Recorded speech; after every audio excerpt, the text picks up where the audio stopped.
The countdown. 2, 1. Hey everyone, welcome to Slow News Day Live. My name is Steve Boykinen. I'm hanging out in the Santa Cruz Mountains. I am joined by my better than your co-host, Whisper Jones. What's going on, Glory? Hi. It's going. You know that like they can hear the intro just fine when it's just me, and when you're repeating me, but softly, but on a 1.5-second delay. It could be fucking with some people who are listening with headphones on. Think of the audience. Think of the children. Maybe I don't know.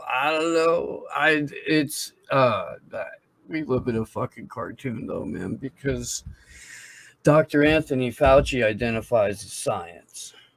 We're gonna get into that. We will. Bill Gates and Warren Buffett made a nuclear reactor. I'm not kidding.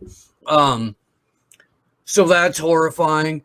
BlackRock Capital, whom I'm sure you guys are all familiar with, is scooping up single-family dwellings like all over the planet at an alarming rate. Giant investment firms are buying up available real estate. Facebook. Yay! The young people are getting skull fucked some more.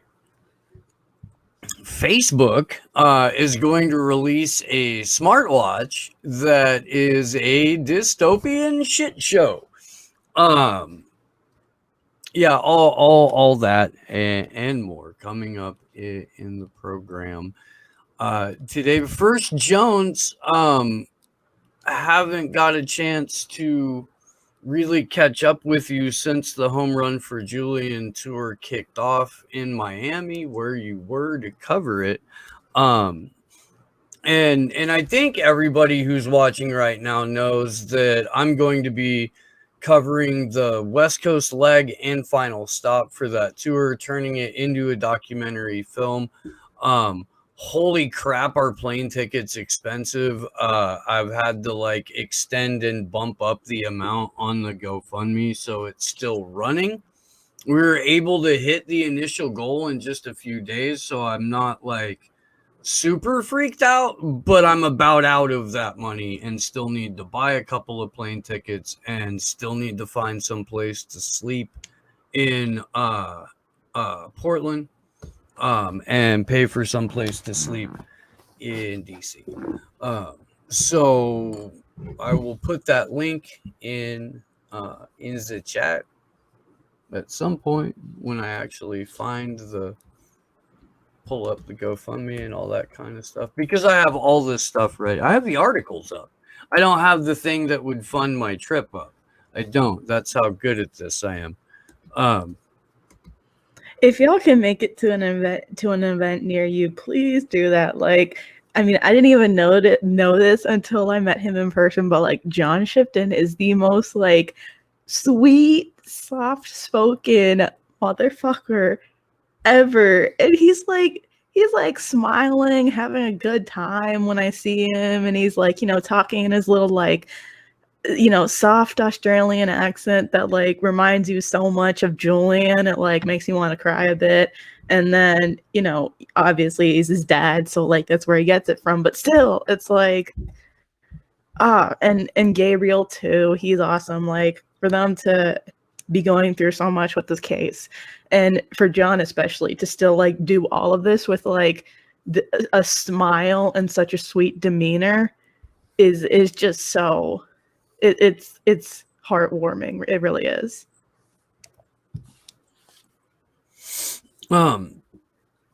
They received a couple of journalism awards on behalf of Julian in Boston today. Big shout out to Assange Defense up there.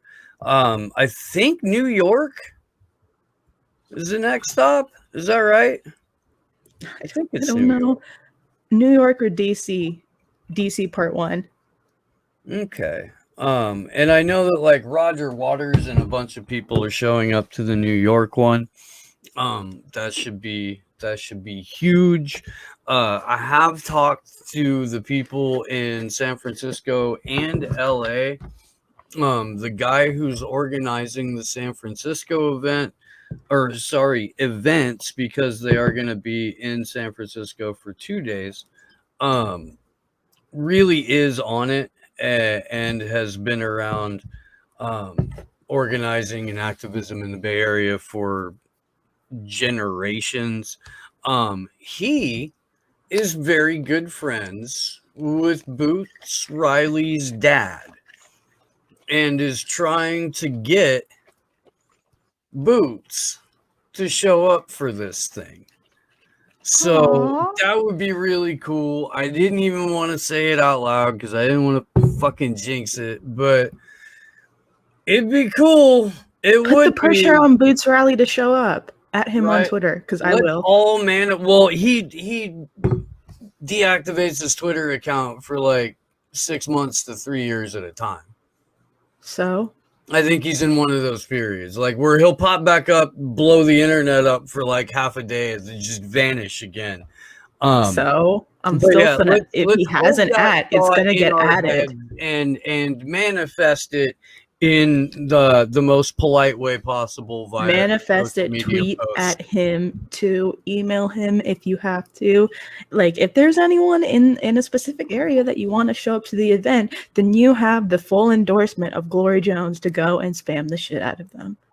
Misty, granted, I'm like Misty is currently spamming the shit out of Nina Turner. I think for no other reason than to just simply expose Nina Turner as a Democratic Party operative, which, if you haven't figured that out by now, where the fuck you been? But please let people know that these events are taking place, why they're taking place, where they're taking place, and hopefully we can encourage more. God, I hate to say it, but more big names out to these things, because that's what brings people out. That's what gets people's eyes on the thing. Like, if we can lean on somebody's celebrity and that's what it takes, let's fucking do that. Dude, there's not a whole lot that, as long as we're not being upfront about it and why, that I'm not above, when it comes down to like trying to secure a little bit of free press in the world, and hopefully the life of a journalist and publisher that does not deserve a 175-year sentence for doing his fucking job. I mean, you're preaching to the choir. I sent over 500 messages to the Secretary General of Reporters Without Borders. I get what you're saying. So what news do we want to start with here? Wow, dude, there's a lot. This stuff that Kendra has just been sending me from the Singularity Hub is fascinating, but I don't know if we'll get into that today or if we'll do it tomorrow. But the Singularity Hub, go look that up, guys. Just at some point, Singularity University. It's up the road from me. It's Ray Kurzweil's baby. Do we want to start with the cybersecurity related news? If you want to, with the Microsoft thing. Yes, sir. All right. Yeah. I'll pull that up if you want to set it up. Oh, well, I mean, basically, I was in the local leak server this morning. Shout out Divine and Tev Vibber for doing that. And I saw this in their tech news, and I thought, that's interesting that on top of critical infrastructure getting attacked, one of them just so happens to be Microsoft, which obviously has the connections to Bill Gates, who is playing a critical role in, vaccine rollouts and buying up farmland for fake meat. So Microsoft June patch, you gotta scroll back up. Microsoft June patch Tuesday contained patches for 6 zero-day vulnerabilities being exploited in the wild, including 2 flaws detected by Kaspersky. Kaspersky, that were being exploited by a new threat group named Puzzlemaker. Ooh, that Microsoft rates the 0-day vulnerabilities just as important and not critical does not mean they should be given a lower priority by IT admin teams, said Chris Godel, Senior Director of Product Management at the endpoint security firm Ivanti. This brings an important prioritization challenge to the forefront this month. Severity ratings and scoring systems like CVSS may not reflect the real work risk in many cases.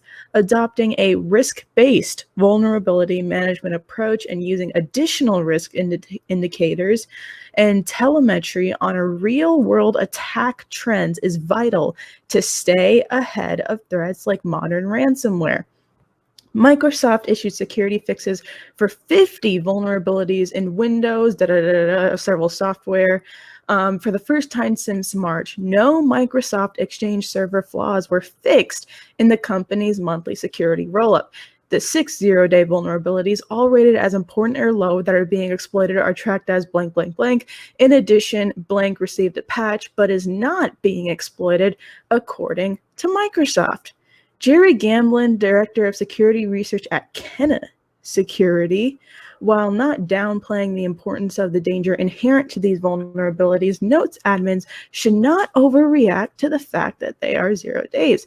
Security teams should not panic about the 6 0 days identified by Microsoft in today's Patch Tuesday, as we have not yet seen an independent conversation of these specific exploits. Organizations should patch on their regular schedule. Sleepy, do we have you back? Yeah. Do you want to explain to the tech dumb what that means in like simple human? What a 0 day is? Yeah. Yeah, and what the like the what do they call it? The patch day, the June patch, the May patch, the March patch, like that, what a patch is and stuff. Yeah, so Microsoft, like, whatever it is, once a month or so, or twice, I don't fucking remember. I don't use Windows anymore, but like, they release just updates for a lot of these 0 day exploits and shit like that. But 0 day exploits are basically, it's in the fucking wild. You have no time to prepare for it. Like, they're actively being used. So, I mean, that's and those exploits can be used to get into your computer, all kinds of shit. So it varies on the exploit, but it's mostly to run code they want to run on your computer. Yeah. And the thing ultimately that Jeremy Hammond went to prison for was being the victim of an FBI entrapment scam where the FBI provided the 0 day exploits to Sabu, who then passed them out to a few of the members of LulzSec, yeah. And that's how they got him. But he's kind of free now. Yeah. And we got to talk to him in a digital campfire. Trying to get back in touch with that guy. Because it'd be cool if they could come out to the thing, or at least his brother could go out to the home run event in Chicago. Yeah. Do we want to go back to the article? I mean, the rest of it just explains what let me see. Yeah, the rest of it just explains what the 0 day exploits are. Okay. So, yeah. Well, then I want to kind of go over this weird ass thing and shout out to this upcoming Sunday's guest, Christian Westbrook, Ice Age farmer, for putting this article on my radar this morning. Bill Gates and Warren Buffett gonna build a new kind of nuclear reactor in Wyoming. Yeah. Salt-based storage. Power companies run by billionaire friends Bill Gates and Warren Buffett have chosen Wyoming to launch the first natrium nuclear reactor project on the site of a retiring coal plant. TerraPower, founded by Gates about 15 years ago and power company Pacificor, owned by Berkshire Hathaway, said on Wednesday that the exact site of the Natrium reactor demonstration plant was expected to be announced by the end of the year. Small advanced reactors, which run on different fuels to traditional reactors, are regarded by some as a critical carbon-free technology that can supplement intermittent power sources like wind and solar, as states strive to cut emissions that cause climate change. We think Natrium will be a game changer for the energy industry. That sick lizard told people in Wyoming. This is our fastest and clearest course to becoming carbon negative. Nuclear power is clearly a part of my all of the above strategy for energy in Wyoming, the country's top coal producing state. The project features a 345 megawatt sodium cooled fast reactor with molten salt based energy storage that could boost the system's power output to the 500 milliwatt during peak hour demand. TerraPower said last year that the plants would cost about $1 billion. Okay. How much of that do you think is going to be subsidized? They already got 80 million, which isn't, nearly enough. Even in initial funding to start up a nuclear power plant. That's what the government gave them. $500 billion budget in the energy department that they can kick them 80 million. This counts as clean energy. A salt-based nuclear reactor counts as clean energy. Yeah. I've had to sit through 7. That was my 7th Guardian article I've had to scroll through this year. That's a little bit less than or a little bit more than one a month. I'm not doing too bad for having to read a Guardian article. Imagine if you did that for fun. Or like had to do it for class, or you were some intern at at a comedy show where they actually like ran clips of this stuff, like if the Daily Show didn't suck, but your job was still to sift through all the mainstream garbage in order to find nuggets like that. Holy crap, dude, Bill Gates is building a nuclear reactor. The fact that people are convinced that nuclear is the bastion of clean energy and it's going to be the greatest alternative we can possibly have, really says a lot about narrative control.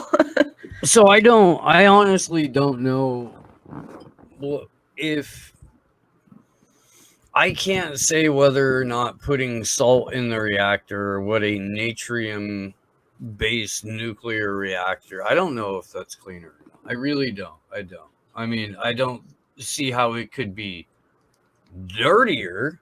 I would imagine that, things like uranium still involved, plutonium still involved, you still have to go through. Big reactors do give you some pretty unique challenges though. Like smaller reactors are, and I think it's a molten salt one, which are a bit more less shifty. So, I mean, less shifty's good. It is. I just don't want Bill Gates or Warren Buffett in charge of the fucking energy sector either. No, I don't either. But at least they're working on small reactors and not fucking huge large ones, because I don't even trust that motherfucker with my computer, let alone some big ass reactor. I just don't. I guess the upshot is if there's a 3-mile island, it'll be relatively self-contained inside of Wyoming. Yeah, hopefully. Keep it on this side of or I guess that side of the Sierra Nevadas. I don't know, but my biggest issue is most of the current nuclear technology, you gotta put that shit on the fucking water. And if you have a flood, you're fucked. I mean, we saw what happens when you have a goddamn flood or a tidal wave. Yeah. So that's one if that shit contaminates the water supply. Don't have that problem. So that does make, and we have to, if you want green energy, you got to bootstrap it somehow. You just do. Like you can't get energy out of fucking nothing to make a bunch of solar panels and shit. You just can't. So I get the arguments on both sides, but then I think about who fucking controls the nuclear sector, and it frightens the fuck out of me. Yeah, no, definitely. And it's like, who's promoting nuclear the most? It's a bunch of fucking neoliberal sadistic fucks. Yeah, they're energy company fucking execs and shit. They're all pieces of shit. So like, they're not thinking about safety. They're just thinking about their bottom line, dude. So I don't know. That's my biggest issue is it's all done by psychopaths. Right? And I mean, we've had people looking for and working towards 0 point energy for fucking a half a century. We've had people looking look at fusion. into Fusion, Yeah. they've been working on for fucking 60 years now, and they're getting closer, but like, you know, it's always a couple decades off. Do you think that the soft pedaling of UFO disclosure is because we're finally going to be introduced to quote unquote like alien technology where we have an alternative fuel source or some sort of alternative propulsion mechanism? Maybe. Who knows? And they don't want to be like, yeah, we've known this forever, but we have been destroying the planet and getting into war after war after war and massacring, innocent civilians for this particular petroleum product or these particular natural resources or the ability to stage a military base here so we can go get oil there. Even though we had this sick as fuck alien technology we've been sitting on since Roswell. I mean, it's fucking possible, man. Like, it's all like they give us the fucking technology that's old. Like, they keep the newer shit. Yeah. Like, they're probably 30 years ahead on all their shit, on all their development. Oh, I give it 50. Yeah, it's something. Like, I'm sure their shit's like pretty baller, but when they can't when control Havana the narrative syndrome is way. a thing and Lockheed Martin is putting out laser drone ads, I think they're at least 50 years ahead. Yeah, for sure. Yeah. And I also have an update on our little colonial pipeline hack because yay, the government recovered the ransom, I guess. How did the feds seize the colonial pipeline ransomware bitcoins?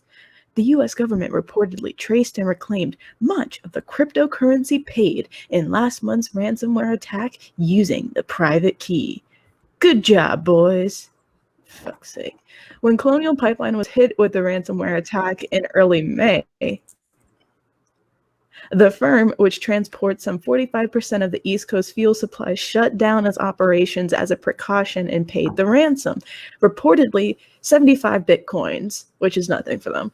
Fuel shortages ensued, and the U.S. government announced it would intensify its focus on ransomware attacks. Yeah, nice narrative there.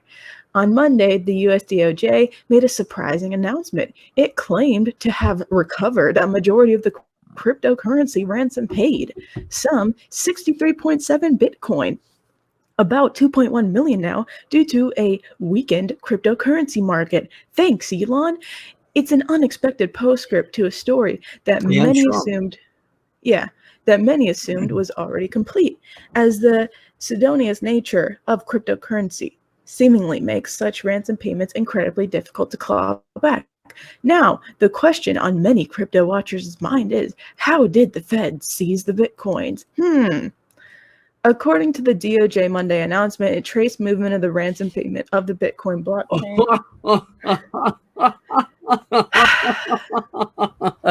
Because it was an FBI agent in the fucking shit. Because the FBI hacked Colonial.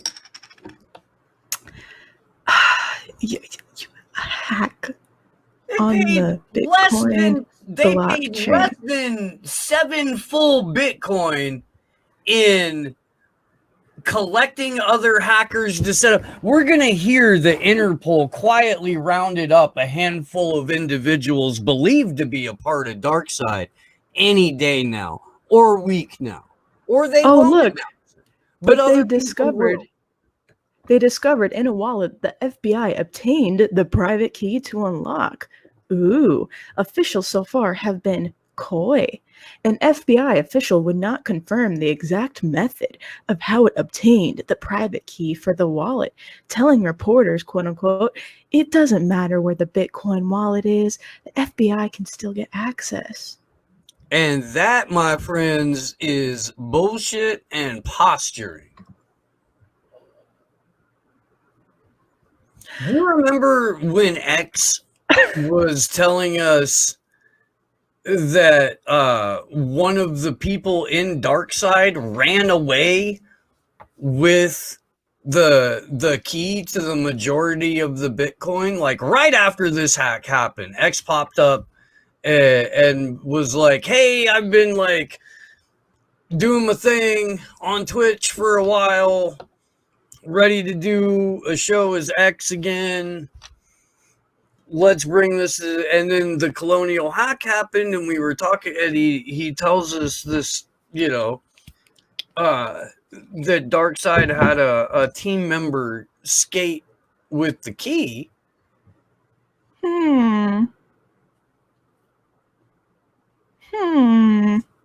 And now the FBI has just magically recovered the key, except for right about the amount of Bitcoin it would take to pay off or set up a number of individuals. They magically obtained the private key necessary. Bet you did.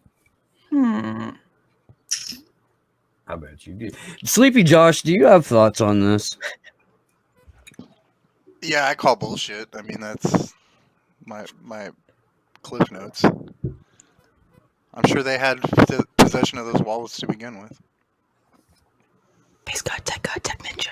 I mean, when this thing happened, no one talking about that fucking spill no more. That's for sure. It's all about the hack, dude. I taught Garland and Dr. Wilmer Leon about the spill yesterday.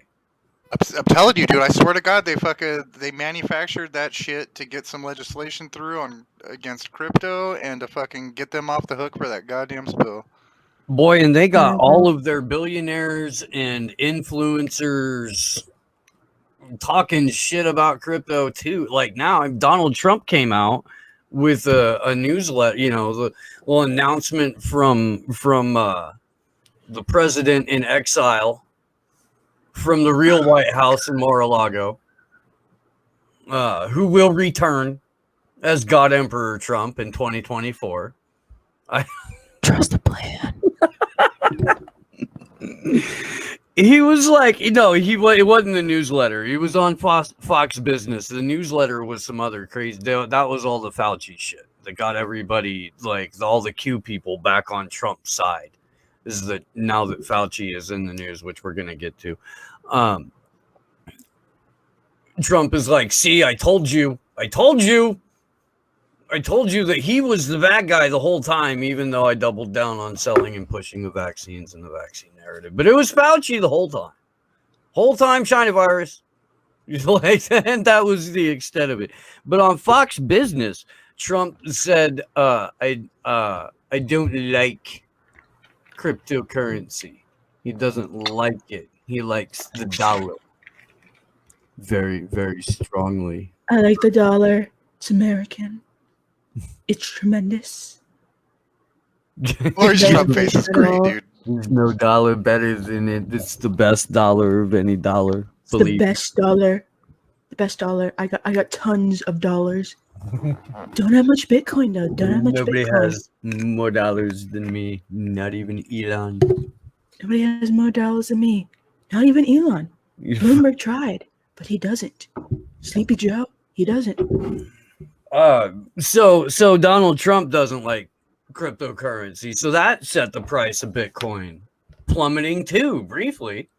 Did like, and so all of the people that, you know, ran out and bought Bitcoin and ran out and bought a bunch of shitcoin like during the last couple of rounds of Rona relief package, like a lot of the people that did that were on the right.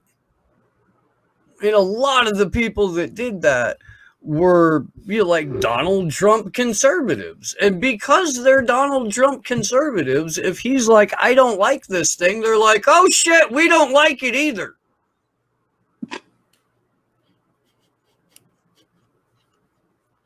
Gotta get rid of it.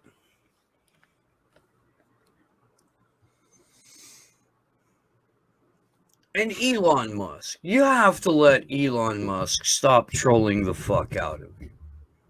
Like, if that's, and I know that that's nobody that watches this show. You guys are much smarter than Elon Musk. I promise. I promise. But I mean, people do. They get so mad. And like, but they'll go to bat for the dude. And if the guy's like, "Hey, I like this thing," they love the thing. And if he's like, "Ooh, I'm not okay with this product anymore," Yeah, bro. Elon dick riders are a different breed. they really are. They really are. It's like, no, but he's different. He's one of the cool billionaires. He went on Joe Rogan. He does Tesla and the. Shut up. And the Anons are big mad at the fake Anons that put out the video going after Elon. Yeah, the copyrighted anonymous video. Doesn't that sound right, guys? Yeah. So they're mad. They're mad. And the thing that sucks is that arguably a lot of that video is correct. It's done really, really poorly. And just ham-fisted. Bad. It's, I mean, comedically bad. You know, but it doesn't feel like anonymous. No, but most of it's accurate information, and for a lot of people, it's probably the first time they were hearing any of that.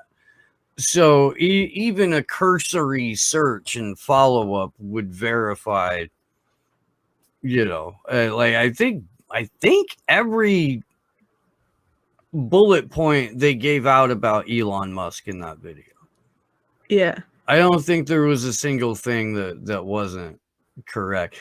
Oh, I always feel so bad when those videos come out because, like, you know, my sister, my friends will come to me like, look, Glory, it's anonymous. And I'm like, guys, come on. You're embarrassing me.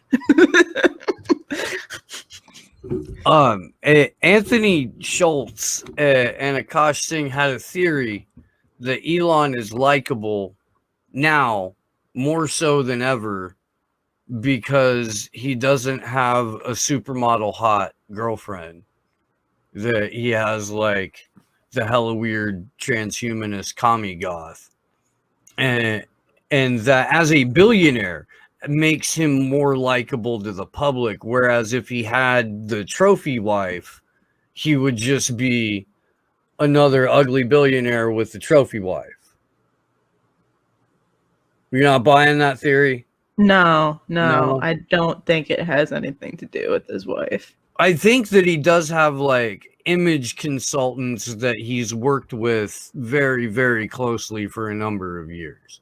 I think that like every I don't think there's a rage tweet that Elon Musk puts out. I don't think, like, they might be trolls, but they're very well calculated, well thought out trolls too. Like, he's not spur of the momenting any of his shit. Not a spontaneous fella is what I'm saying. Managed. Except that one time that he was getting pissed because everybody was showing the picture of him and Ghislaine Maxwell.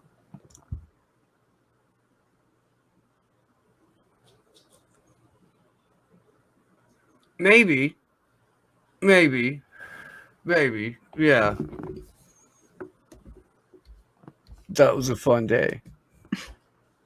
That was a fun day. I had a joke about Trump and Bitcoin, but it's past. Did you want to move to the oh, I should welcome back to the United States of America Fiorel Isabel from Convo Couch. She landed and is in Florida for the night, flies back home to LA tomorrow. But she got fucked with when she came into the country. She got fucked with by customs and immigration. Not what like finally, after a very very very long conversation with the people at customs, she got out, went to go for luggage, and was immediately stopped again by a TSA guy who was like, show me your passport. It was just one after the other. But she said Medea Benjamin was getting the exact same treatment when she landed too. I guess they were on the same flight. And that's just how the American government and the TSA is doing, anyone who's remotely part of a delegation that is overseas observing elections in a non-CIA capacity, I think is where I was headed with that. I think that's where I was with that. Observing elections as opposed to interfering in them. They have no problem sending someone to interfere with elections. It's the observing of them the U.S. government has taken issue with and has decided to harass people over when they come back. We had a super rare to come in, Shadowban Refugee. Thank you. It sucks as well is I'm like, I'd take that as opposed to the Garland Nixon treatment where I'm thinking that my plane's going to get shot out of the sky for the whole flight. Right. Shadowban Refugee, thank you. Had a really nasty nuclear mess here a couple years back. Roswell, Hobbs, Carlsbad, Eunice dump leaked sick here, caused by seismic activity as a result of fracking. Fuck nuclear energy. That's 100 million year oopsie. And then thank you again, my friend. Bitch ass Elizabeth Green, the military Warren, said we need to crack down on cryptocurrency because of the environment, because of the energy consumption involved. That's what surprised me about Trump not liking cryptocurrency. You would think something that is as high energy as cryptocurrency would be appealing to Donald Trump. The dollar just sort of lays there until you physically shove it in a G-string, Donald. Fiat. Maybe that's it. Maybe it's the physical act of Donald Trump being able to shove a dollar bill into a stripper's G-string is what he finds appealing about it. I don't know. And we had a super chat from Mr. Boston. Okay. Thank you, Mr. Boston. I'm totally not done reading Shadowban's comment. So you got to read it all the way through like Shadowban would. I was going off on a tangent like Shadowban would.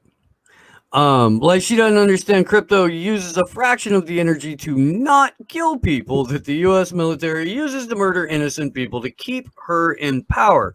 I'm tired of the cryptosphere getting state cut, trying to lick boots and pretend they're independent and revolutionary. Thank you very much for the Super A.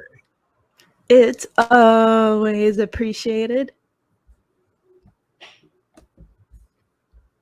Just a little dying inside. Just a little. And Mr. Boston, thank you. I'm trying to see. Was there a comment attached to that? I can't even see. No, it was just a super chat. Okay. Groovy. Well, in the meantime as well, I have some updates on our favorite topic, which is seabed exploitation. This is from the International Seabed Authority, which is going to be in charge of the quote-unquote regulations for deep sea mining. They just concluded their third workshop for the promotion of this quote-unquote sustainable development of Africa's deep seabed resources in support of Africa's blue economy strategy concludes successfully. All right, and here's a press release from that. The third workshop, organized in the framework of the Africa Deep Seabed Resources Project, successfully concluded yesterday with increased understanding among participants of regulatory processes related to deep seabed mineral resources exploration and exploitation, including environmental management practices and tools, and of potential benefits for African states of engaging in activities of the international seabed area. The workshop, which took place virtually, was organized by the ISA in collaboration with the government of Mauritius and with the support of the African Union and the Norwegian Agency for Development Cooperation. About 170 representatives from 21 countries participated in the event, which targeted more specifically African countries in the Indian Ocean region: Comoros, Kenya, Madagascar, Mauritius, Rwanda, Seychelles, Somalia, and Tanzania.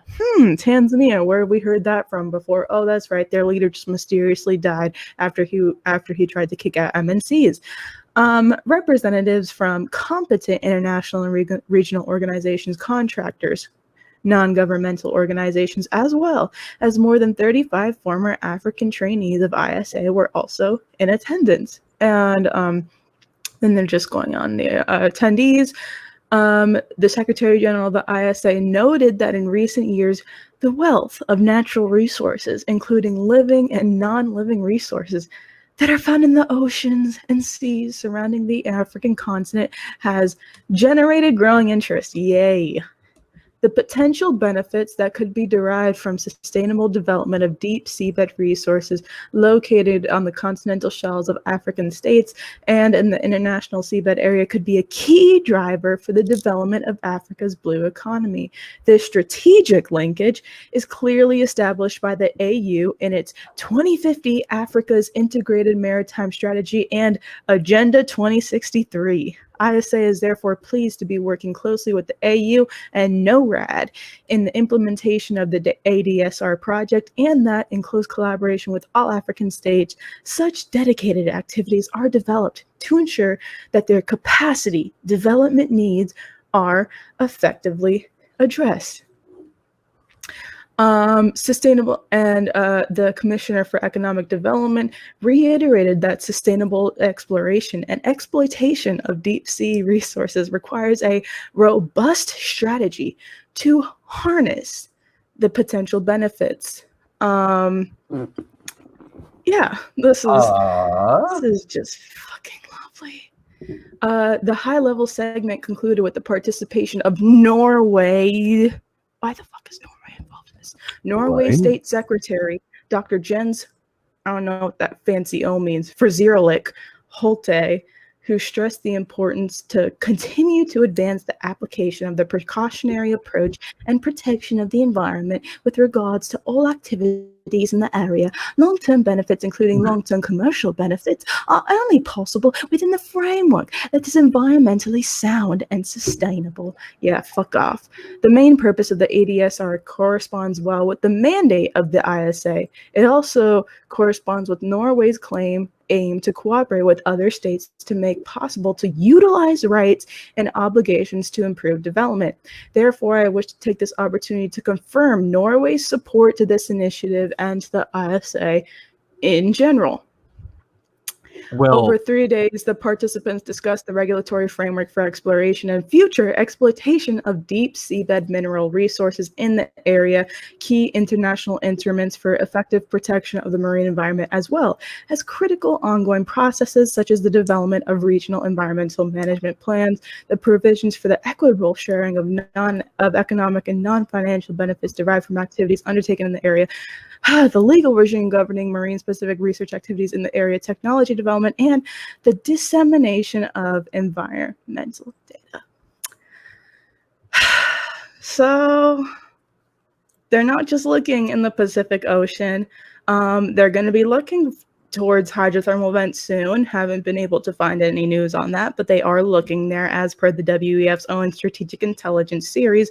And now they're making it very clear that they're looking to sustainably develop the seabeds in Africa, which means they will be exploiting not just the minerals and resources of the land of Africa, but the surrounding oceans as well. Lovely. And I wonder how that will coincide with the giant subsea cable they want to encircle the entire continent with. As long Thanks, as we're Facebook. down here.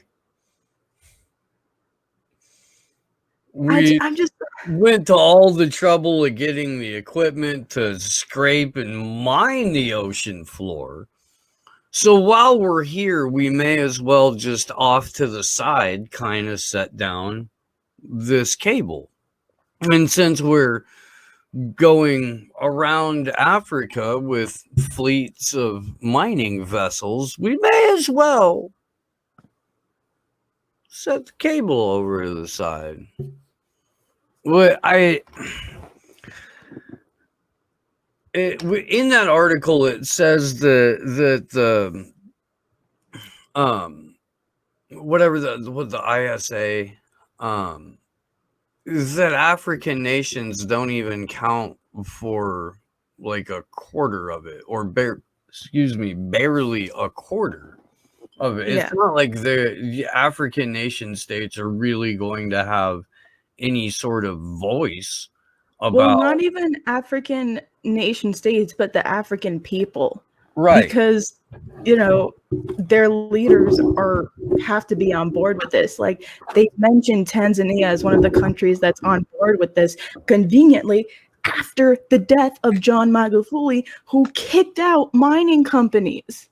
Like, even though he got his mind right before his mysterious disappearance, which apparently didn't get his mind right enough, because when he reappeared, he dropped dead of a heart attack.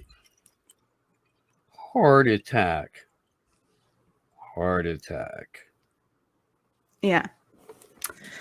Hey, for no reason other than sometimes people forget, Andrew Cuomo murdered at least 5,000 people and still gets to be governor of New York.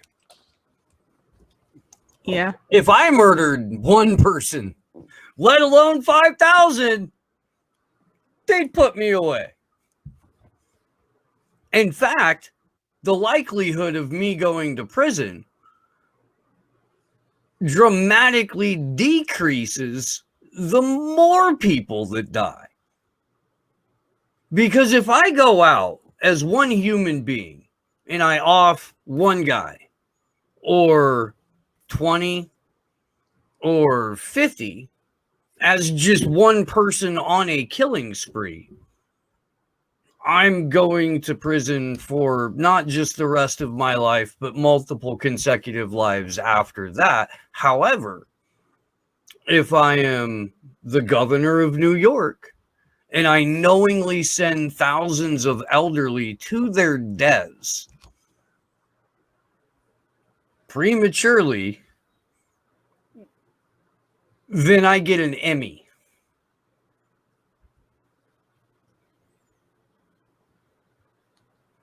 Knowingly sent thousands of people to die gets an Emmy.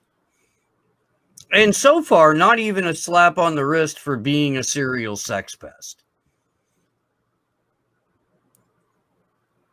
Now, Fauci, his buddy, he's having a worse week. Do you I remember wanted when I Andrew wanted Cuomo to. said that him and Fauci were the Pacino and De Niro of coronavirus? No, I kind of wanted to keep talking about Africa, but I mean, Okay, we can circle back for a minute. I don't have the thing pulled up yet anyway. yeah, no, I just wanted to say because the they're only going to keep looking for more ways to exploit Africa, and the fact that deep sea mining is now coming to Africa as well, it's not going to stop at the Indian Ocean. It's going to go to the Atlantic side of it as well, especially once they find out the full range of hydrothermal vents that exist around mid-ocean ridges. It's going to get even worse, and they're going to encircle the globe with these mining projects. And I mean, like, I'll keep giving you updates on this through here and what's worse is like the ISA holds all these meetings about regulations, but they don't actually put the fucking regulations out there. Like, as a body, they're not going to do anything to actually stop deep sea mining from happening. And when their bullshit regulations do come out, like, that's when the company, the nice companies who want to wait until regulations are established to deep sea mine, that's when they're going to get in it, even though the regulations are bullshit, because there have been studies showing the effects of deep sea mining as a catastrophe to deep sea ocean environments, even rising up to like the ocean surface. And we saw with the damn trials of the Britannia 2 robot that a sediment plume rose up from the fucking bottom of the Pacific Ocean to the surface. And like, that is going to be something that's commercialized is fucking terrifying, and it's going to have terrible effects, and there's going to be nothing sustainable about it. Like, you can go fuck off with your damn rare earth minerals and your cobalt and your nickel, because the ocean isn't to be mined. And then to pivot to Africa, I wanted to share one last thing, which shout out to my girl Red Sea.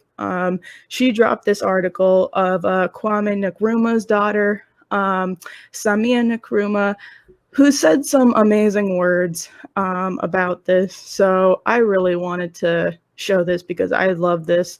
In an interview with Crystal Orderson of All Africa, Samia spoke of her displeasure on how African leaders have turned themselves to cheap beggars, constantly knocking on the doors of the Chinese, the World Bank, and the IMF.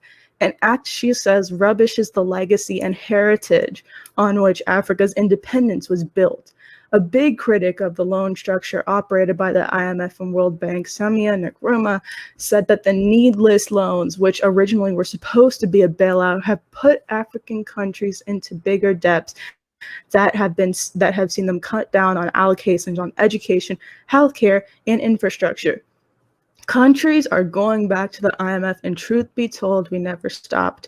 It is so difficult to service the debt, and our small economies and credit rating is so down, and it is more expensive for us to borrow, she said.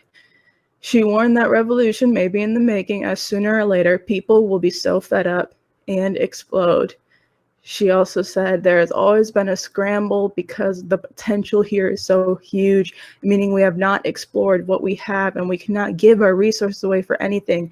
And judging by the statistics, China is the new sugar daddy for African states, but some say it comes at a price, perhaps not as prescriptive as the IMF and Bretton Woods institutions, but nevertheless has strings attached.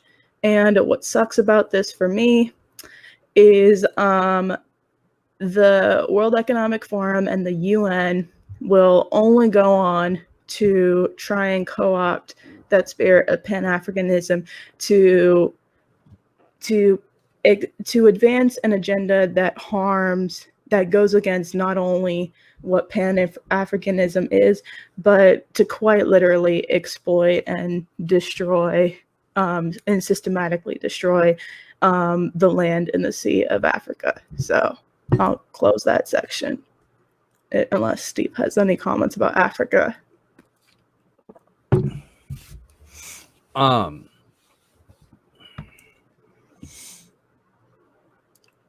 It's going to suck watching the Cold War develop like even more so than it already has, out of Africa, and in a lot of ways, like the Cold War sort of half froze the ability for any African nation who had like recently gained or was in the process of gaining any sort of state agency, self-agency, you know, like a semblance of statehood without colonial influence, that like got slammed shut when the Cold War started, as it became a new like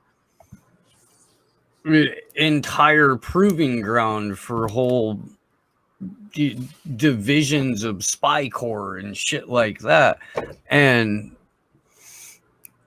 at no point really has an African nation been genuinely free of Western influence, or Eastern influence or meddling. And so, dude, it sucks, because if there is a genuine like liberation style movement in any African country going forward, the first three questions that are always going to have to be asked is the US funding it, is the Chinese funding it, or both nations funding it? You know, and it just shouldn't be the fucking that shouldn't be the fucking case. It shouldn't. I guarantee you that if there was a summit of African nations and they wanted to encircle their own continent with fucking internet cable, the West would be like, oh, holy shit, no.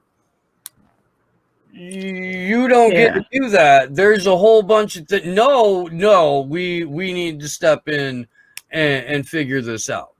Because Norway is involved, because of Norway and the ISA are involved in the new deep sea mining for Africa. It's okay because Facebook is involved in the Two Africa initiative. It's okay.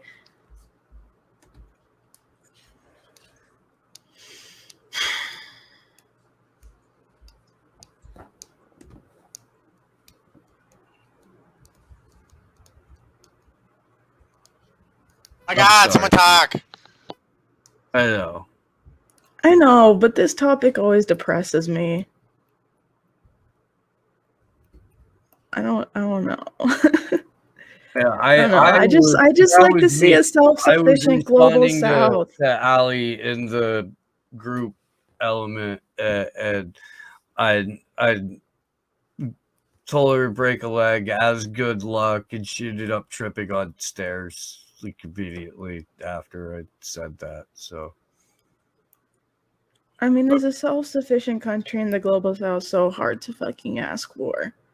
Just an African country that doesn't have to be fucked with, that doesn't have to be mined into oblivion, or a Caribbean country that doesn't have to be tethered by the UK or tourism, or a fucking South American country that can just have elections that aren't tampered with. Even if you wanted to rip your own country apart, at least have the ability to maintain that wealth and use it the way you fucking want it to.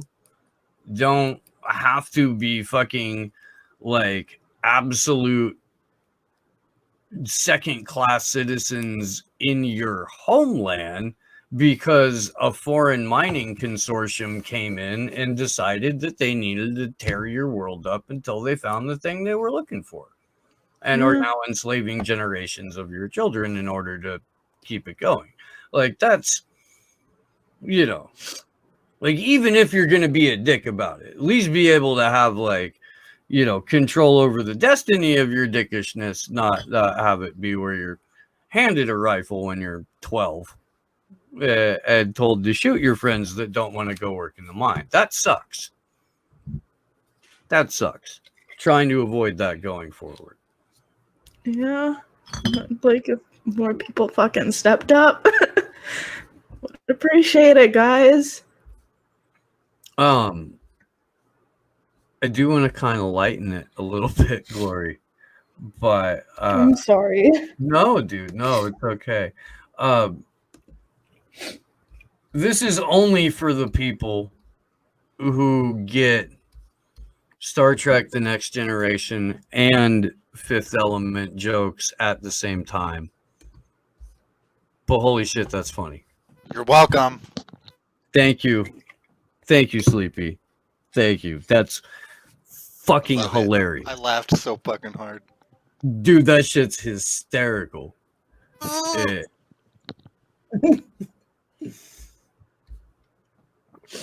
Is that you off, Fauci?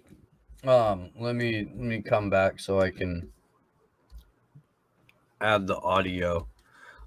Because this clip is a grown man. I don't know. I know that doctors have thin skin. All right, I do know that, and I know that they are quick to be insulted, and even quicker to make very bold claims on the back of being insulted or attacked or even perceived to have been slighted in any number of minor ways. But this some shit, you guys. Some shit. Listen to this incredibly diluted motherfucker right here. Fauci has a natural sounding pedophile voice. Now you're at the focal point. Look, Chuck Todd has a natural pedophile looking face. And he shaved off the part of him that was most likely to gain sentience, wander down his neck and strangle him, ending his unholy existence for all of us on television. He shaved that shit because he knew. He knew. What is your level of concern that we're going to discredit public health officials to the point of, look at Russia. They actually have a good vaccine, and none of their citizens will take it because they don't trust their own government. Right. It's very. Wait. Pause. Yeah. Russian vaccine skipped phases of their trials. Yeah.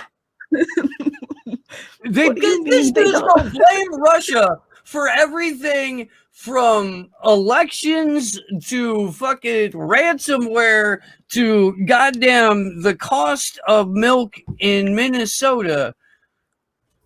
And now he's like, but their vaccine is great. It's just, their government is terrible. So, I mean, obviously the people don't trust them. I mean, why would the people trust that government? Have you seen them? But they're not taking a real-time human experiment.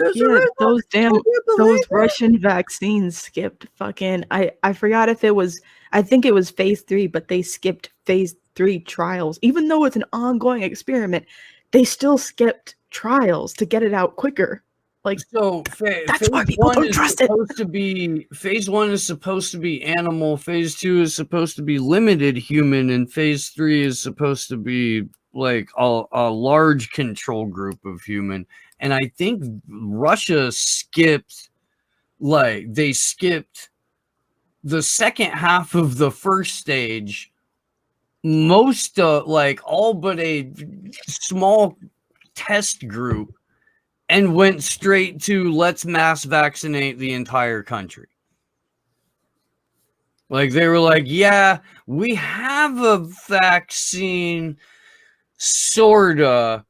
Let's shoot it in 170 million of you. Anyway. Chuck, because a lot of what you're seeing as attacks on me, quite frankly, are attacks on science. Attacks on me are attacks on science. Attacks on Anthony, I gave the country AIDS, Fauci, is an attack on science because, obviously, Fauci is science. we're allowed, Jones, to identify as things that we desperately need people to believe in order to further advance our careers. Not looking so dumb when I wanted to identify as vax the other week, is it? Huh? You're using Fauci to justify your argument, really? Damn right! Motherfuckers identifying as science! But Steve, he also has a natural sounding pedophile voice. That's like John Kerry coming out and identifying as dull. Except for it's believable if John Kerry would be to identify as... If John Kerry came out and identified as an Indy 500 car, that would be like Fauci identifying as science. If Rachel Maddow show opens, hey everyone, welcome to Rachel. Tonight I've got a very special announcement to make. I no longer want you to call me Rachel Maddow. I want you to call me Big John McCarthy. I in fact am the legendary UFC fight referee in final form. Still more plausible than Anthony Fauci identifying as science. And I really do believe that it justifies and validates, or at least makes sound tremendously less silly, me wanting to identify as vaccinated. I should be able to have a card, a vaccine card for that I can show to get on to any international flight anywhere, or into any sporting event, or any Foo Fighters concert. Are you fucking kidding me?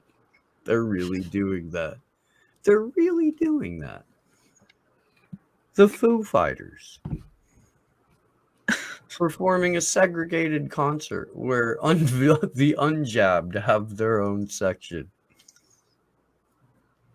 Shit, the unjabbed section is probably lit too. way better drugs in the unjabbed section, and only because people know what they do to you, so you can actually trust the people that you're getting them with, unlike the people who got the jab who will just shoot up anything. Fucking sickos.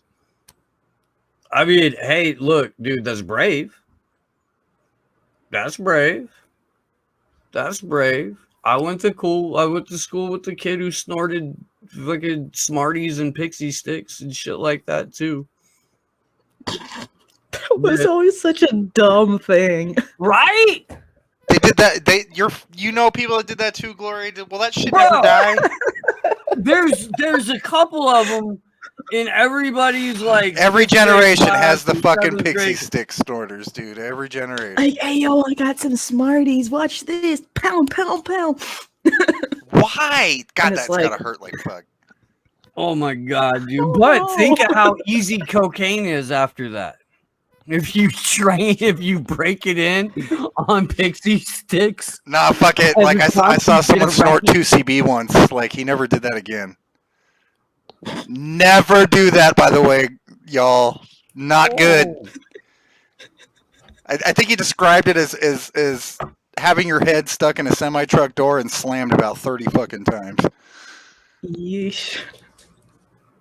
So yeah, just ingest that one. Bro, that's rough. That's rough. I'm gonna play the rest of that clip there. But Gaina Fauci, thank you very much for the Super Ray. If Tony Skidmark Fauci wears 3 masks, tests show he will be protected from hurtful comments. Then he can take a jab to protect against perjury. That's motherfucking science. It is. You're right. I can't argue with that. That is 100% science. Gaina Fauci, love that. Love that handle, dude. That's fantastic. Thank you very much for that. Getting back to this, I'm going to back it up just a little bit so we can hear this. I'm science. Attacks on me, quite frankly, are attacks on science. Attacks on science. Because all of the things that I have spoken about consistently from the very beginning have been fundamentally based on science. Okay, now I'm gonna stop it there for a moment, because this is the guy who lied every single time he went on camera for nearly a year and a half. So this dude is either just, I mean, incredibly high, or delusional, possibly both. That's some shit, though. Sometimes those things were inconvenient truths for people, and there was pushback against me. So if you are trying to, get at me as a public health official and a scientist. Did you hear this? Let's. Oh, no, I don't want to. Get at me? No, not in that voice.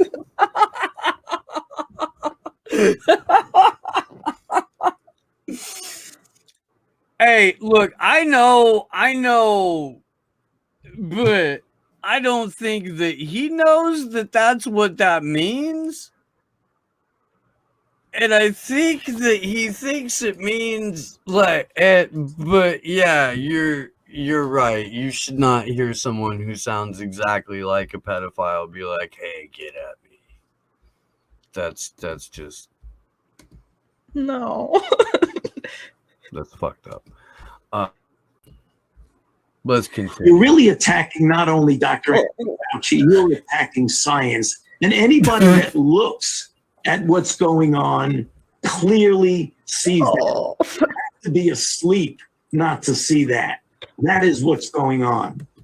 So there's some tricky narrative management going on here in terms of the way that he's trying to talk. Unfortunately, he does sound like the pedophile youth pastor who's like, "Hey there, teens, let me rap with you."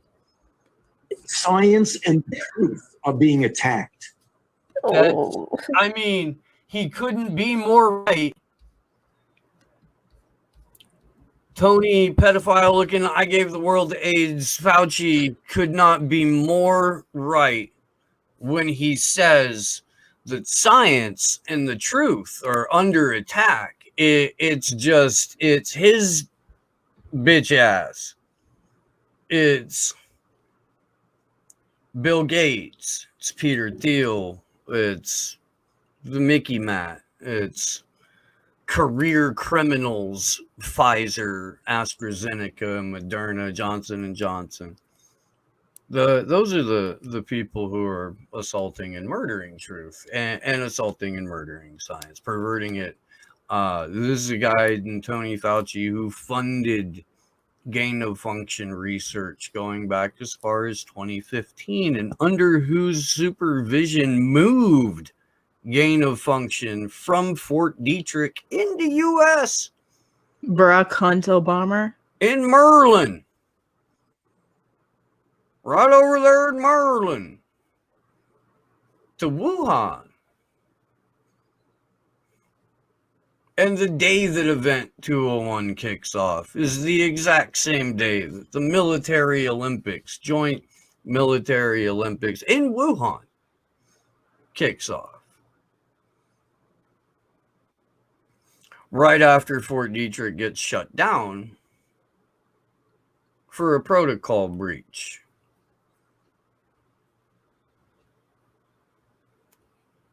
But hey, they're not trying to sell you it was bat soup anymore. It took nearly a year and a half for them to drop the bat soup narrative. But I'm pretty sure we've all moved past trying to shame a wet market. And now we've, graduated to shaming scientists because they're not our scientists. They're dirty Chinese scientists. They probably eat at a wet market too. What's that tell you? Can't trust them. Let's blow up their country. I heard they didn't treat the Muslims that we like to arm and train very well. Let's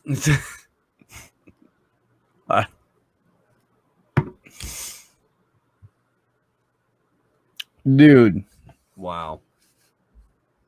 It's a very weird world. It is. Hey guys, want to see something cool? Facebook plans first smartwatch for next summer. How smart is it? With 2 cameras and a heart rate. 2 cameras, guys. Not just 1, but 2. And a heart rate monitor. A detachable display with cameras for capturing video without your phone. Ooh. Facebook is taking a novel approach to its first smartwatch, which the company hasn't confirmed publicly, but plans to debut next summer. The device will feature display with 2 cameras that can be detached from the wrist for taking pictures and videos that can be shared across Facebook's suite of apps, including Instagram. The Verge has learned. The camera on the front of the watch display exists primarily for video calling and for government spying, while a 180p autofocus camera on the back can be used for capturing footage when detached from the stainless steel frame of the wrist and for more government spying. The Facebook is tapping other companies like Clearview AI to create accessories for attaching the camera hub to things like backpacks. According to 2 people familiar with the project, both of whom requested anonymity to speak without Facebook's permission, attach it to backpacks so they can spy on you during protests. The idea is to encourage owners of the watch to use it in ways that smartphones are used now for more efficient spying. It's part of Facebook's CEO, Mark Zuckerberg's plan to build more consumer devices that circumvent Apple and Google, the 2 dominant mobile phone platform creators that largely control Facebook's ability to reach people. Oh no, the planned device is Facebook's first stab at releasing hardware specifically for spying at you from the wrist, opening up another area of competition with Apple at a time when the 2 tech giants are already at odds on other fronts. Apple has aggressively positioned itself as a protector of privacy by limiting the kinds of data that apps like Facebook can collect, while Facebook has for years been besieged by scandals regarding its handling of user data. Yeah, I'd say more than besieged, but yeah, that dynamic. Besieged by scandals. What do you mean? No, they've been harvesting your data. They've been spying on you. I don't know how else to say. They have fucking military origins. They announced the day that LifeLog shuttered its doors that there's a whole like Whitney's done a really good series on it, but like even way back in the day, Annie Jacobson talked about the DARPA and military origins of Facebook. Mm-hmm. Oh, I like this next sentence. That dynamic would create an uphill battle for Facebook to convince people to buy its forthcoming Apple Watch competitor, especially since it plans to also position the watch as a fitness device with a heart rate monitor. Yeah. That's a nice little uphill battle for sure. Yeah, I can't wait to see how they're going to market that. Be a shame if someone pushed a boulder down that hill. Ooh, the watch will come in white, black, and gold. That slaps. Oh, and here's where it gets even weirder. In future versions of the watch, Facebook is planning for it to serve as a key input device for its planned augmented reality glasses. Yo. Well, you know that. I mean, that's why they bought Oculus, dude. They bought that shit hella years ago. Yep. The company plans to use the technology it acquired from Control Labs, a startup that has demonstrated armbands capable of controlling a computer through wrist movements. Okay. It's already working on second and third generations.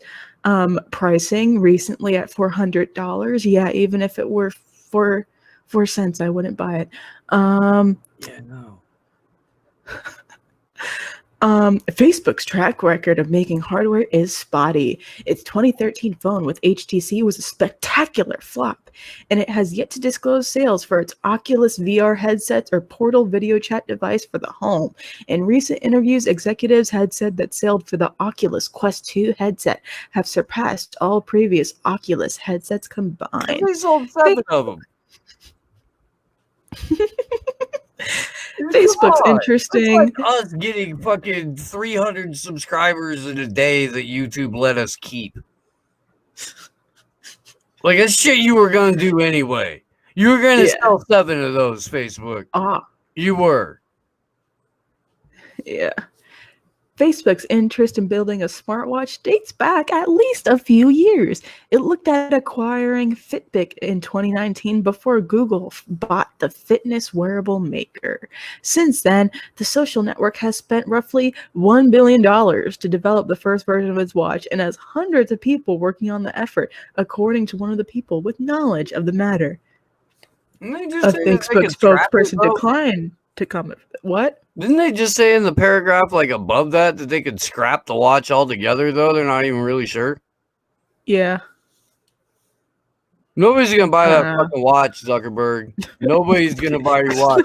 Less people are going to buy your watch than they did in all of the years of Oculus combined. You're going to be happy if a solid dozen people buy that shit. Like 3 of them you had to buy to go give to somebody's kid for a graduation present or some bullshit. Nobody's going to buy your fucking watch, Mark. Fucking used to that, Mark. Let me do this last paragraph. Using a custom version of Google's Android operating system, Facebook plans to lean on its suite of apps and external partnerships.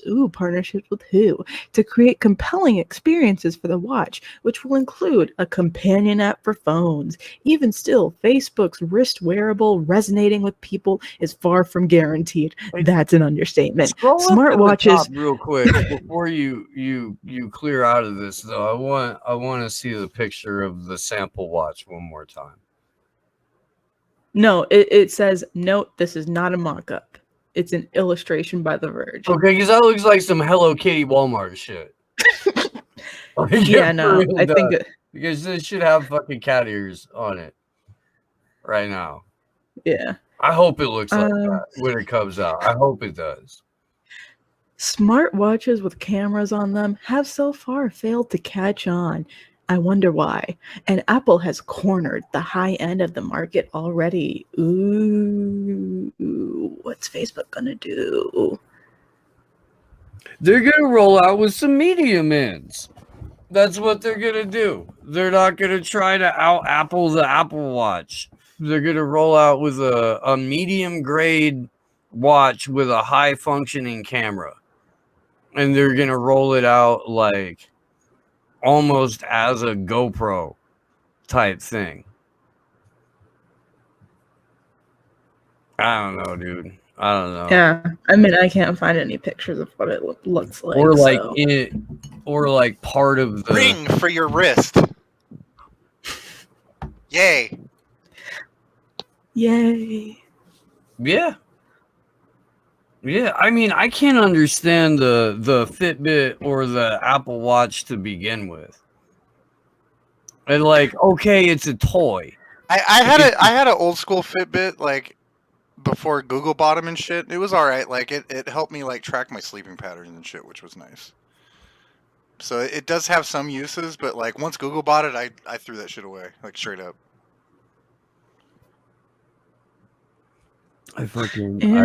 I make fun of Burmis for his Apple Watch. I mean, it's like a mini smartphone on your, and because like I see people scroll on it and like make calls on it and stuff, and I'm like, yeah, I'm good. Like, Yeah, I'm good. Plus, if I'm gonna be able to make calls from a phone, I want it to be like on some proper extra shit, like some, like James Bond spy movie shit, where it's like the huge ass fucking clock and you can just press a button and make a call to anyone. I'd want it to be on some like extra shit, not a little like compact box that's kind of dead. Well, and then you gotta talk at your wrist if you want to have a phone call. That's why I want it to And then be everybody extra. can hear you, right? Or you got to plug something into your wrist where every time you move your hand, it might fuck up the thing with some Yeah. headphones coming out, which at that point, you might as well just be holding a phone. Or I don't Yeah, I know. I don't even know, dude. Yeah, I know. That's why I'm saying, like, at that point, like, if people are gonna see me talking into my wrist like this, I want it to be like, a nice extra setup to make it look like, ooh, like this is on some spy movie shit. Okay. Do you want to play the stupid phone parody commercial, Sleepy? No. I just want you to see it because it's fucking gold. My daughter found it. Okay. That's fucking funny. For after the show. Okay. Trying to see if there's anything I want to hit really quickly. Oh, okay. So last week when we talked a little bit about a dude named Winston Smith who was executed by the police preemptively, like a pre-crime assassination. Winston Smith. It turns out like this dude thought he was being targeted for a long time. This dude like basically called his own death, and they're starting to find more videos of his now that are coming out, and I want to play one real quick because it's hella fucking creepy.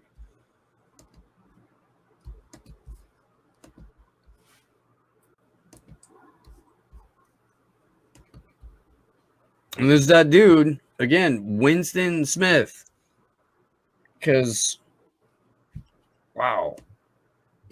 This is a clone. I want you to know. If you didn't hear that, he said that's a clone. That the government has made a clone of me. Correct?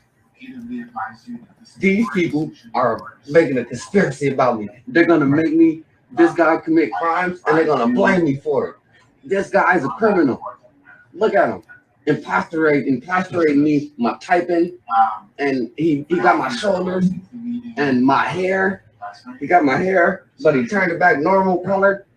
So, and he got my ears and my hair lining and my hair, amount of hair and my length.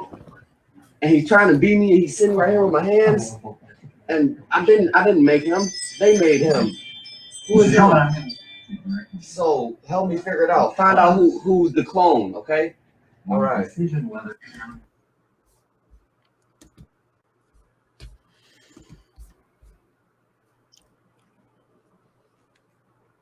I mean, yeah, it's all kinds of flavors of fucked up.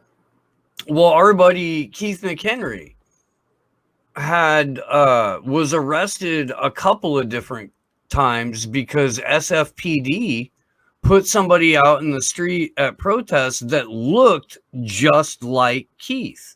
And this is in 1988. I mean, yeah.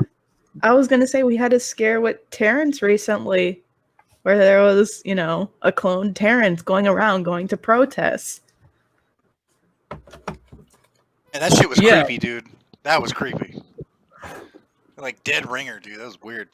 Well, and to know what happened to Winston, like, makes it even fucking creepier. Because straight up, that dude was murdered by the police, and they were coming at him on some pre-crime shit. Ugh, fun times. Yeah. So that, I mean, that's where we're at right now. Flipping crazy. I think that's about it. I think we should get into the singularity thing. Did you already talk about the BlackRock thing? No, but we've been at it for about an hour and a half already, and that's when we start to lose people. So Okay, I don't know if you wanted to do the BlackRock thing and wrap or. we can definitely look more into it. Finding information about it that isn't behind a paywall is really freaking hard. Like every website that I've clicked on today since I got put onto the article has been nothing but paywall. So what I will do though is we can go through the thread that Christian pointed out and kind of take a look at what these guys are up to. BlackRock Capital buying every single family house they can find, paying 20 to 50% above asking price, and then outbidding normal home buyers. Wire corporations, pension funds, and property investment groups buying entire neighborhoods out from under the middle class. Let's take a look. Homes are propping up on MLS and going under contract within a few hours. BlackRock, among others, are buying up thousands of new homes and entire neighborhoods.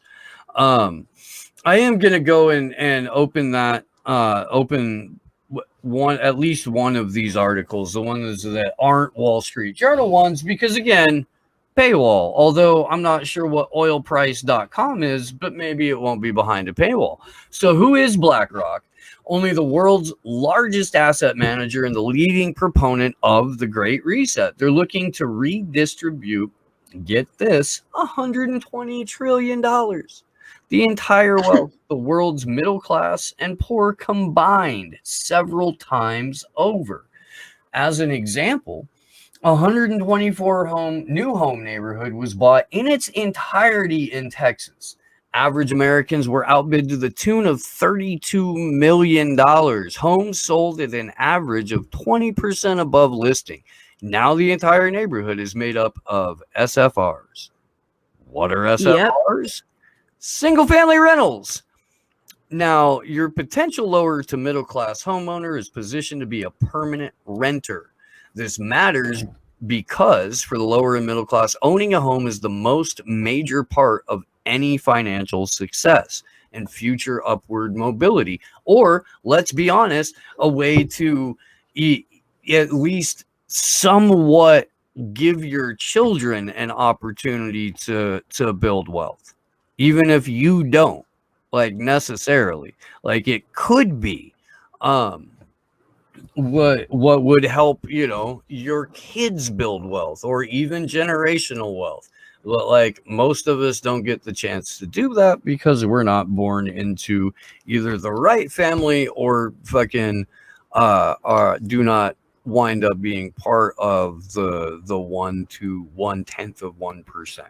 This is wealth redistribution, and it ain't rich people's wealth that's getting redistributed. It's normal American middle class, salt of the earth wealth heading into the hands of the world's most powerful entities and individuals. The traditional financial vehicle gone forever. Home equity is the main financial element that middle class families use to build wealth, and BlackRock, a Federal Reserve funded financial institution, is buying up all the houses to make sure that young families can't build wealth. That's right, Federal Reserve Financial Institute. Let that sink in for a minute. They're using your tax dollars to fuck over the lower and middle class, and it's permanent. Not one presidential administration of bullshit. This is a fundamental reorganization of society. So where does this position the average American in 30 years when it's a given that every new neighborhood is to be bought up whole so they can be utilized as single family rentals? It positions them as peasants, being poor can be a temporary condition bettered by upward mobility. In the U.S. and other nations, home ownership is often the first and most vital step. This can provide for generational wealth and success, but as permanent guaranteed renters, you're pissing away a lifetime of equity and the chance for mobility. You just become a peasant. The Great Reset is real. It's happening. This will be the greatest transfer of wealth, the greatest consolidation of power in the history of mankind. If they get away with it, revolution will be the only cure. It will be awful. Wake up and get active and stop this now. This is warfare. Make no doubt about it. Lloyd's Bank in London is doing it, as is every great financial institute across the world. This must be stopped. It is a threat greater than the slow creep of communism, Black Lives Matter, or anything else you can think of combined. This is gay Nazi Proud Boys raping your grandmother 1,000,000 times over. BlackRock, Vanguard, and State Street control $20 trillion worth of assets. BlackRock alone has a $10 billion a year surplus. That means with 5 to 20% down, they can get mortgages on $130,000 to $170,000 homes every year. Or they can outright buy 30K. Let me read that in a way that fucking makes sense. They can get mortgages on 130 to 170,000 houses a year. Or they can just outright buy 30,000 houses a year. Just BlackRock. Now imagine every major institute doing this, because they are. It can be such a fast, sweeping action that 30 years may be overshooting it. They may accomplish feudalism in 15 years. People will say they can't just piss away money on buying tens of thousands of houses that are all at a loss. Wrong. You and I can't do that. They are fronting the Federal Reserve and are financed by an endless stream of freshly created fiat money. And what's the global currency, reserve currency? Oh yeah, green funny money.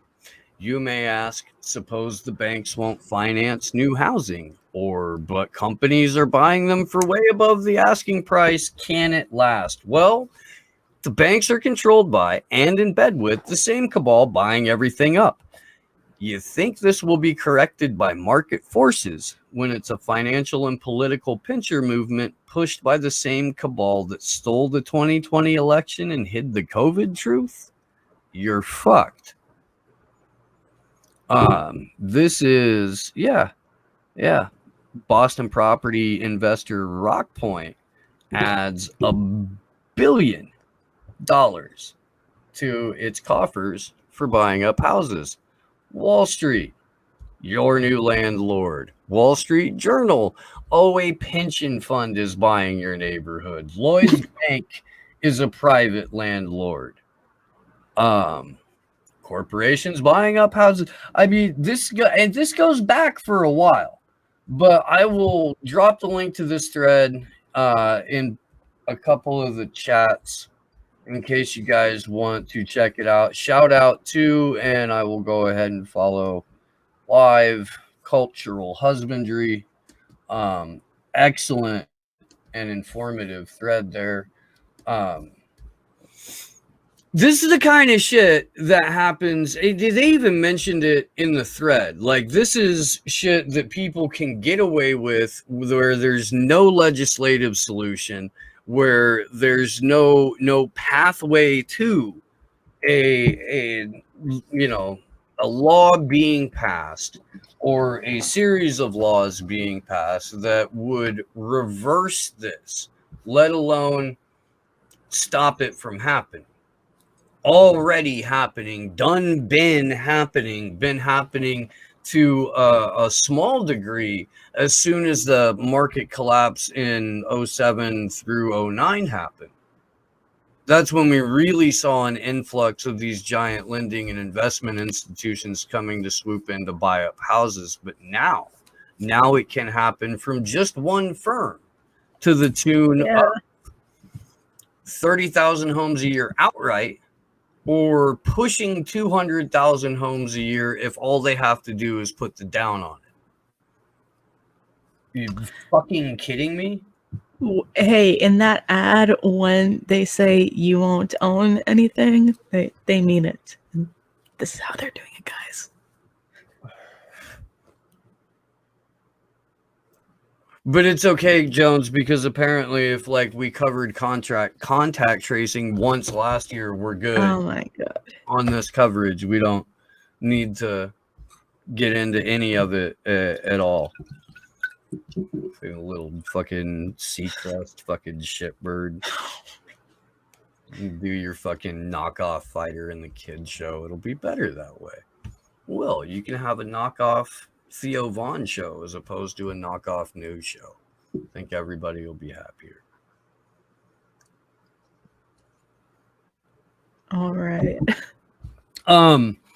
There was a slight dust up over some comments that our good friend Whitney Webb made a few weeks ago on the show. Slight dust up.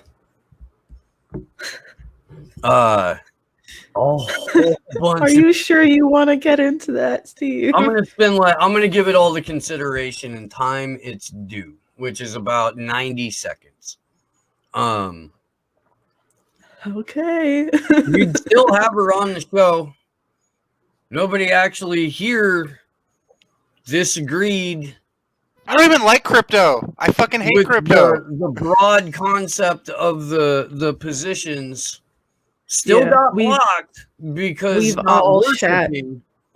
we've all shat on crypto, and we've all shat on the idea of putting every single living cell onto the blockchain. Still on multiple Trust me, platforms. Yeah. I'll always default to this because Mr. Ryan Christian put it best. Only Siths deal in absolutes. Okay. I'm never gonna be overly zealous towards one side or the other with the crypto and blockchain debate. You know, Hell I no, recognize dude. its uses, and I'll shit on it too. Yeah. Dude, I am Plus, actively... it's like the ultimate fiat currency. Like that fact alone just pisses me off. No, dude, that's fair. It is, and I mean, even with... So here's the thing about that. And I do hope that some of the people that were getting pissed at me or Whitney or Bros do see this. I do, because we're not evangelical cryptocurrency people. When you know that, if you've watched the show at all before, you know that we're not evangelical about anything really outside of free speech and a free press, and maybe don't fucking mind the ocean. Would prefer if you didn't do that. Don't recolonize Africa. Don't do that. You know, I mean, there's actually quite a few things that we're passionate about, but cryptocurrency isn't one of them. It's not. And it never was. It's not. And because like, especially with crypto, like we honestly didn't know enough about it to begin with. Like, Still don't. I choose not to because I don't want to. I don't give a fuck. It's all fiat shit to me. yeah. It's all fake that's fucking why money. I don't give a fuck. I just want to get the information why out. I That's all I never- give a fuck about. Yeah. That's why I Right. never bothered learning about it, because I was like, wait, crypto, isn't that the ultimate fucking fiat currency? We didn't go to fucking Rockfin no, because of the money. We went to Rockfin in case our YouTube channel gets axed, and we want to be able to fucking get information out. That's the long and short of flat it. out, it's the only way that like I'm making money right now. It is, like, straight up, except for like I was able to generate enough to cover my flights to go do the documentary, but I don't want to, you know, like I saw what happened with Burmis when he tried to fund his show through GoFundMe. You know, I don't know how many months of that we'd get, but it's worth it to me to have the ability for people to contribute to the show so that, you know, I could eat. Like, that's cool. but it doesn't have to be Rockfin, and it doesn't have to be crypto. It really, like, it doesn't. I'm not. We don't even married favor to it. we don't even favor Rockfin over the other platforms. They're literally all at the same time except once a week. That's it. Yeah. Like the vast majority of our content is on all the platforms. So like that shit pissed me off. I'm like, what the fuck? Like literally go to any other fucking major platform right now and you'll find the same fucking video, you stupid asshole. Yep. Mm-hmm. Yeah, well, there was somebody that was trying to run around and be like, "Oh, gotcha," because the real or the full interview is behind a paywall. No, it's not. It's not. No, It's on Odyssey. It's in on fact- fucking YouTube. Yeah, it's. We don't have time to clip shit out and fucking put things behind paywalls. None of us have time to do We the don't. editing for that. I desperately want people to help me make clips because I went and started a fucking Instagram account for that sole purpose. Still don't have a clip, but that's the only reason the account's there. Like, dude, we're on a platform with a paywall. We don't put anything behind a paywall. I don't know what the fuck you want, you know, like. Jesus, man. I don't know. It's the whole thing is well- shifty. I just wish they'd go away. It speaks to a really weird zealotry. It speaks to a really weird, like, I don't know, like only this person is right, and only people that agree 100% with this person is right. And that's fucking dumb. Go fuck yourself. Like if that's how you need things to be in order for them to make sense in your world, this show already confused you. The interview with Whitney, that didn't do anything that you didn't or weren't already confused by if you'd watched the show before. And if you only know the show from the clip that's on Vimeo, that ain't the show. Fortunately, you can find all of it for free on multiple platforms.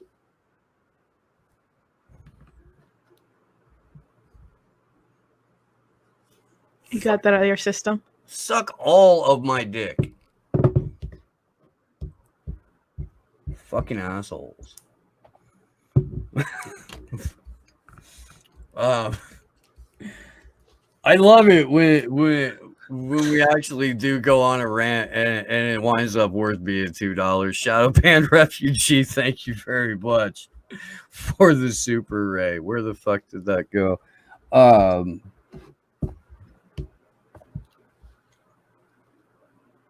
2 pence for Sleepy Josh's temper flaring up. Bro. I mean, dude, it's so dumb. It's so dumb. It's so dumb. Like, we've been so nice to that whole crew. We've been so intentionally Well, except for one of a little crow. Well, yeah, but that dude's a fucking thief. Yeah. Fuck a thief. Like, we should put those guys on blast. I don't, you know.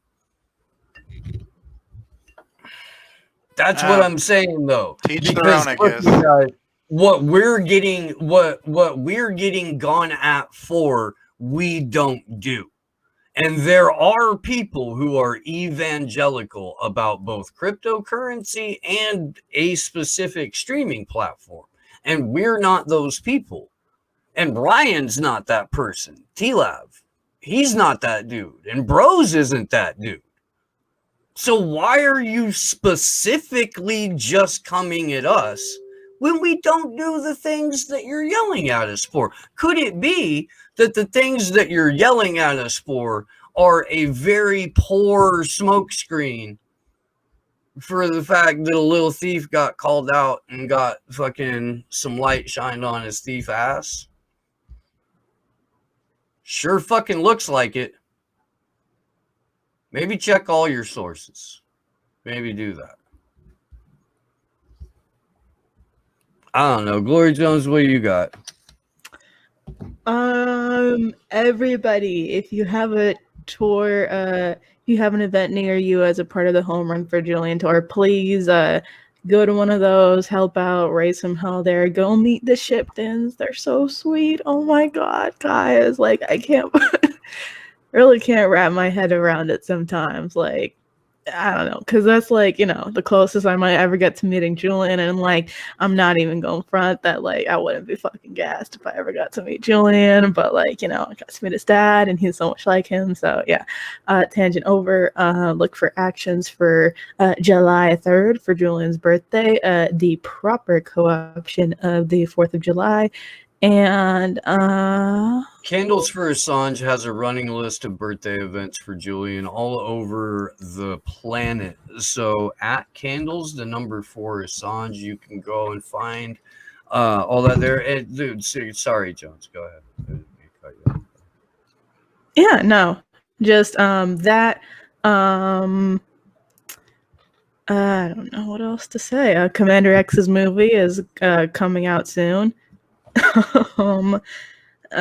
I'll be on the ground sometime. I don't know when, just when I feel like it. Yeah, that's all I can think of. Cool. Well, we will see you guys tomorrow at 4 o'clock on the West Coast, 7 o'clock on the East Coast. Friday at 8 o'clock p.m. on the West Coast, 11 on the East Coast. It's Get Your Shit Together. It's our weekly call-in show. It's like the middle of our work week, but usually the end of everybody else's.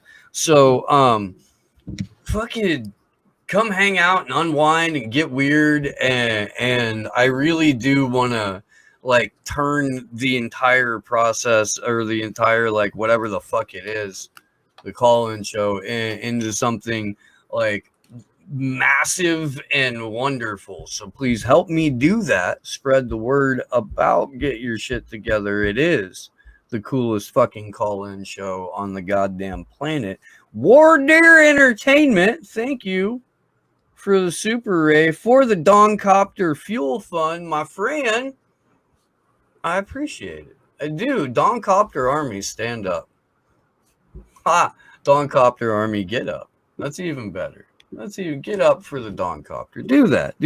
And look, I know that we made an NFT, but like chances are the entire NFT grift is at its end. So what I would like to do is release the NFTs as a series of t-shirts, and I'm gonna get with Jack Seth later on, either tonight or over the next few days about that. Anna Mares, thank you. She says, this makes so much sense. I moved into my dad's old house and received 15 plus home buy postcards a week. Dude, that's insane. That's a lot of mailers. It is. But yeah. I get them here all the time. I get them here constantly. I bet. Fucking just gross. Just gross. We'll definitely be doing follow-ups on that story, and we'll definitely revisit Bill Gates and Warren Buffett building a fucking nuclear reactor, because how could that go wrong? Thanks to everybody who's been watching. Thanks to Mr. Boston over on the YouTubes for throwing a super chat at us. Thanks to everybody who threw the super rays over on the Rock Fan. If you're watching on YouTube, why?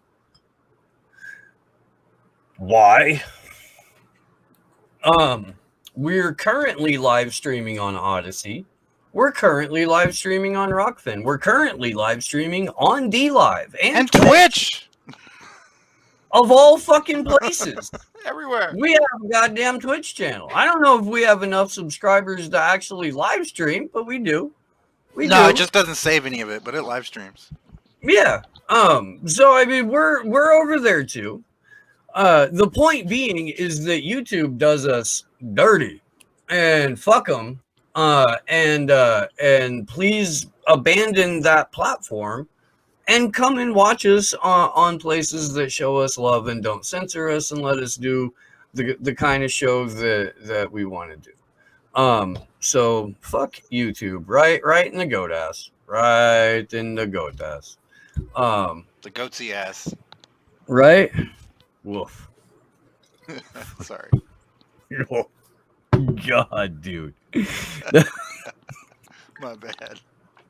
No, bro, you don't understand. I got my brother with that so fucking bad. And so he took that shit to heart and like made it his mission in life to get everybody that he knew with Goatsy and then the lemon party. And like, so he got me with the lemon party after I got him with Goatsy. And I should have fucking known. I should have. I really should have. And now I do. Yeah, that's my best friend. Like I know like I shouldn't open any link he sends me. But I do anyway, and I'm like never disappointed. Oh, that was my brother.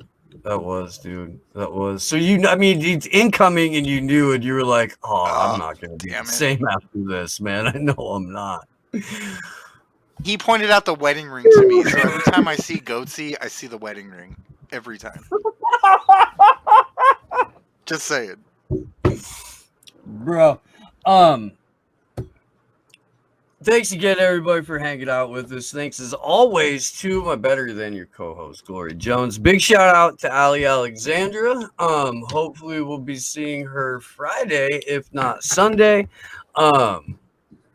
Sorry, I made you trip upstairs by wishing you good luck. Jesus Christ, man. Sleepy Josh on the ones and twos. Best damn tech ninja in the world. Go buy Josh coffee. Please. What is the address for that? Buy me a coffee /board. Or you can find it on my YouTube profile. It's a profile. Josh's YouTube, my Twitter. Abort you. At ABORTU. Shit, y'all. We'll see you soon. Good luck to us all. Yeah.